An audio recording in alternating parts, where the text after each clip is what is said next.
and welcome to this week's edition of Situational Awareness. I'm your host, Mark.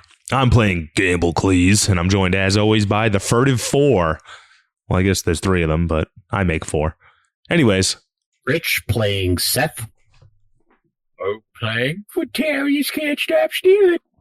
Ryan playing everyone else. Well, that was a silly fucking adventure. Yeah, I initially was like, oh, maybe they'll like have to fight the methods and the weird and stuff. And I was like, I think it's sometimes, because I don't want this to just be like quirky thing and then a fight like every episode. I was like, this will be the actual like sneaking and stealing and schmoozing session. So I'm glad you guys enjoyed Hawt Loads. Oh, love Hawt Loads. Is Hawt's full name Hawt Hogan? Because with the scale hair, I thought it was the skullet and everything, so I thought his name was Hawt Hogan. No, I found this scrag in if you guys, for those at home, if you want to look up a greater scrag, I believe this is a cobalt press monster. I just wanted like something that was like wet looking and nasty. It like kind of reminds me of Thane from Mass Effect, but like with a silly dick nose. Yeah. I see that. I was thinking of like, oh, I want it to be a very like Spirited Away, like Boiler Man kind of vibe in this place. You know, like everything's like it's kind of like steampunky and magic, and it's like, oh, well, how would wizards do laundry? With like a bunch of unnecessary fun bullshit. They're summoning like steam methods to steam heat everything. I just thought it'd be fun to do that. And then, yeah, I found this creature that was so disgusting. The full name is Gorman Hawt. It's not Gorman Hawt. Okay. So Hawt's his last name. Everything you explained, it sounded like Hulk Hogan to me, except in a more, actually probably a nicer looking picture. Mm-hmm. But, yeah, he doesn't look so hot lately. I just came up with the name Hawt Loads the other day and was like, that's so awful. I hate that. Mark's going to love it. Oh, yeah. That was great. I like seeing you guys just being in like full like distraction mode of like, we're really good at distracting guys. It was like really funny to see you guys all doing that in different ways. Guys were rolling nice and hot too. That was fun. Hell yeah. I was rolling awful. I mean, yeah, you always roll awful. As Seth, yes. That's the whole idea. Can we talk about the best roll of the night? Elaine coming in clutch. Elaine. Yeah.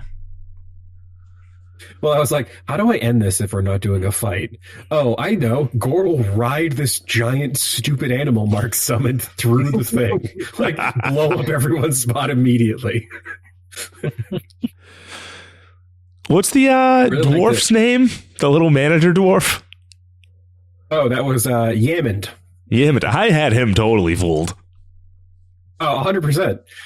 I think what it was funny, it was like, he was so confident because he beat you so many times. He was like, this is my buddy. I took all his money. Come on in. Like, it was like, he was so, not for a minute did he like, was nervous about you. He was like, oh yeah, like, cool Minotaur wants to play games with me. This guy's awesome. On like a smoke break, like you ever been on a smoke break and like a homeless guy like wanders up and you're like, this is my buddy for 5 minutes because I'm afraid of you. I think it was kind of like that.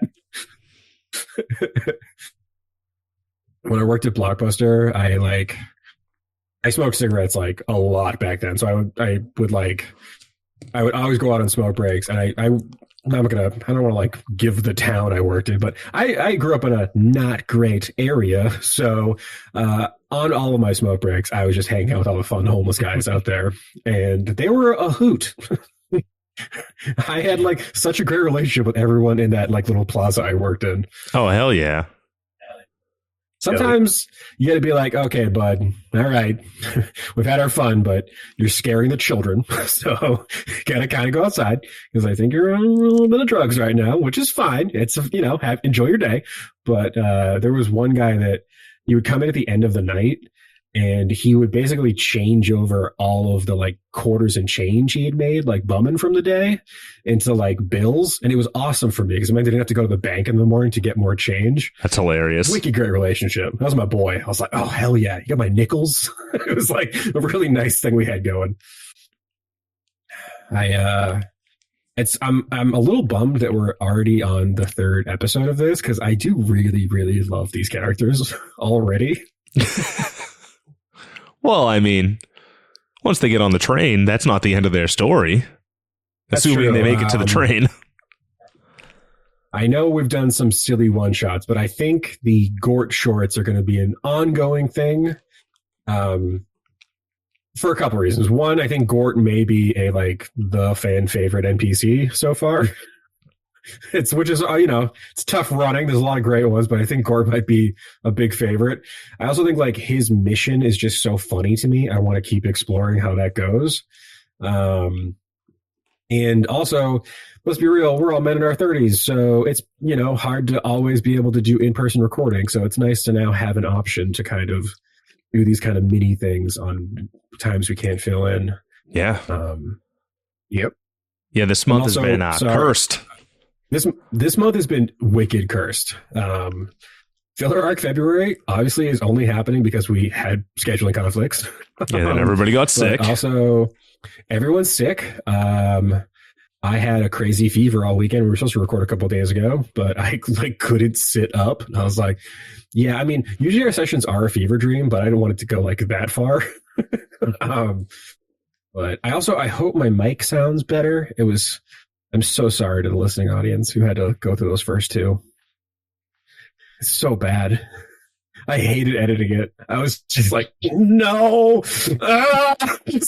just so frustrated. Just maybe the music will help. As I'm putting in the stupid songs over Chris's rough cut. I was so upset. Yeah. It's all right. It's all right. My bike was that much better. I think, yeah, yours is bad, but mine was worse. And the voice you're doing almost kind of masks it, where not happening on my end. So I did get a new mic. I hope it's a little better. It's the same one Rich has. So I'm hoping it. Rich has sounded good when I was doing the music for it. So I was like, that should be fine. Please, God. Yeah, it's a nice mic. Yeah. I'm really excited to get back to in-person recording. Oh, yes. Amen, brother. I miss that crisp audio. Yeah. You mean the way I sound because I'm using the actual equipment off of it? I know, yeah. Bouncing off of each other's faces and stuff definitely helps. Yeah, I just feel like the bits are so much more natural, when we're in person. Yeah. I also miss Roger. I know his arc is kind of coming to an end, but I'm like, fuck, I want to have more Roger time. So right. And we're just getting into the good stuff, I feel like, in Magria, So I was like, I hate doing I didn't want this to kind of feel like it stalled the main campaign. I promise you guys, once this little, once the Gort shorts are over, we're going to get right back into it. And I have a lot of really fun stuff planned for the next couple sessions. So hell yeah. Kelly's going to pop off. We're going nuts. I think we're recording this weekend, right, boys? Indeed we are. This Sunday. Yeah. Sunday at the Bayside Expo Center. We're gonna do one of those wild 4-episode days, possibly. Mm-hmm. Yeah, I got nothing Monday. I got February vacation for schools next week. Yeah. President's Day, baby. Yeah. I think we do a delirious, wacky good time and maybe send off our boy Roger. Oh boy, I think it sounds good. Yep. I have a rough idea of an off ramp for him. See how he takes it. It's been tough because I just feel like Arndir is such a great character with the main cast. I don't know how to.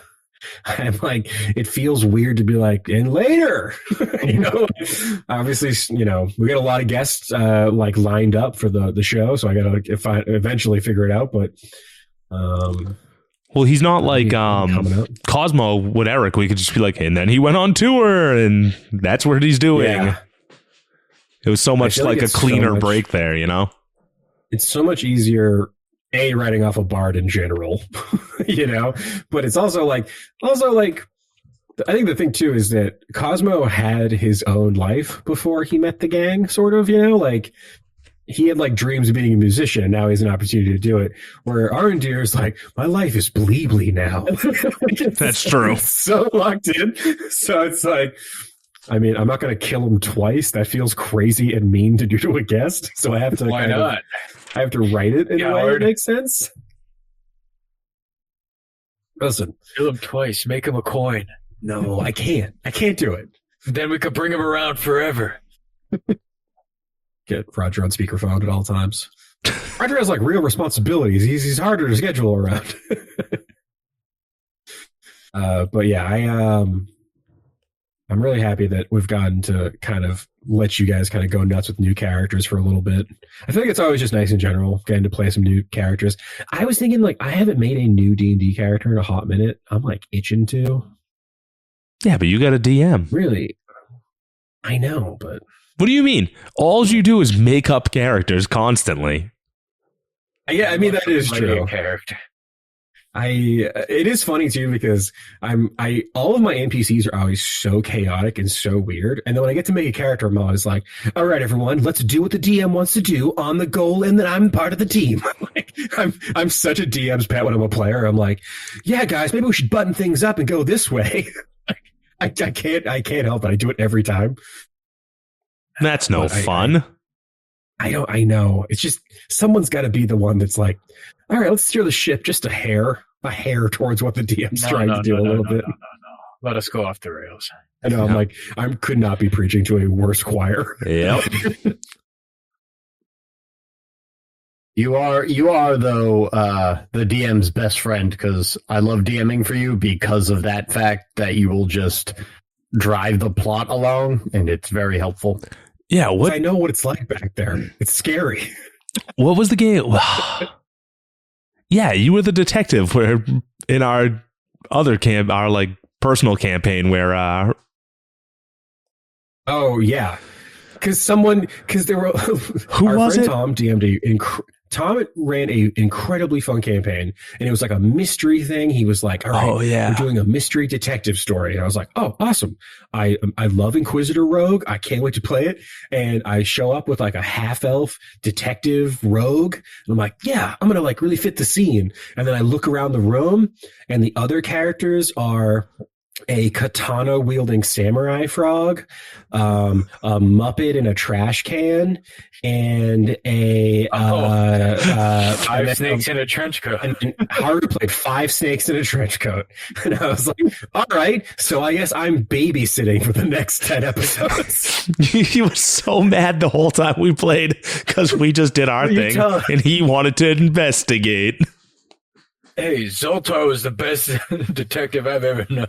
Yep. And then the most frustrating part was we get to the end of this incredibly thick, or I'm like dragging the rest of the players through an adventure, through like a detective story. I have like plus 10 to investigation. And I'm the one that died in the end. My character got killed and the rest of them survived. Yep. So on brand. What is it? You're the one that hid under the bed. Trying to get advantage. Hiding under a bed for advantage. It's a good time. Listen, I wasn't a brave character, okay? That's fine. Fair. Actually, Stone Monk Powerhawk Stroker was too. if I'm being totally honest, one of my favorite kind of characters to play is like a little coward. I feel like that's such a fun character type.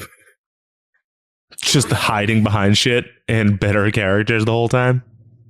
Yeah, it's pretty tight. I don't know. I feel like I've played a lot of classes. Like, I feel like if you're going for like the power fantasy of D&D, I feel like Barbarian's the way to go. That's like where I felt the most like, oh, I'm like a badass. Hell yeah. But I do like playing like rogues and bards and like squishy characters who are like, get them. Like I kind of hide behind a thing. It's all That was fun. really fun. It's like yeah. But I've been a little worried about how like an all rogue party would go. But I feel like you guys have been like crushing it. Like, Well, a yeah, lot of the nat rogues- 20s have helped a lot. Yeah. That's true. You guys have been rolling crazy nat 20s. And the one time we had to fight anything that with any kind of pushback, we were all on 1 HP. That is true. I did beat the shit out of you guys in that last episode. Yeah. Speaking of nat 20s, your nat 20s revealed a little more I stuff. know, Furbolg yeah. blood, huh? Yeah. Is that I wanted would that have to plant do a with? bean in that? So, I have a question. Mhm. Are these clothes from the Battle of Tentacle Grove? No, actually. Okay, so this is not Fenric's blood. No. You're not doing that to us right now. No. Listen, I've already said. No, it's his people's blood, though. It sure is. Yeah. You guys also, if you guys still have your characters up, can you guys roll history checks? Yeah. Oh boy. Oh boy. For me. 11. Wait, I can do 3. better. I always forget. 18. All right, Rich, not your character, but you. 15. I did mention, I think Lorenzo mentioned when you guys first got to Bot Kali, the Mist Glen had been destroyed. So, it seems like the Mist Glen has been destroyed, and Krizik's worshippers may have killed a lot of Furbolgs recently. I don't like that. You also do know that there is a refugee crisis now in Bot Kali. So I think some things are starting to come together a little bit here. Don't love that. Yeah, that's not great. What's the? Yeah. What's the? But you know what that also means, though? What's that? More potential followers. That is true. Possibly true. Yeah, I mean, we'll get into that soon. I forgot to look at a timer. How long have we been chit chatting here? Right now we're hitting 17 minutes. You know, Mark, that feels like a great time to take us out before I give away too much stuff for the next arc. I know, right? Let him cook. Just go. Let me cook. Well, on that note, I'm gonna thank you from the bottom of my bovine heart for listening to the Gourd Shorts. A little sidestep of the Gourd Shorts. A little sidestep, but we'll get back to the main campaign as you just heard. And please, for the love of Bleebly, would you go and give us 5 stars on iTunes? It takes 1 second. And also, if you're watching on YouTube, Bury a Mouse, I'm looking at you. Rate, review. It helps us. It puts us in the algo. Whoa. We're bad at this. Please help us. Please, anybody, if you know how to do this, reach out, please. Anyways, we'll see you next week. Right on, Elaine. Keep it dicey.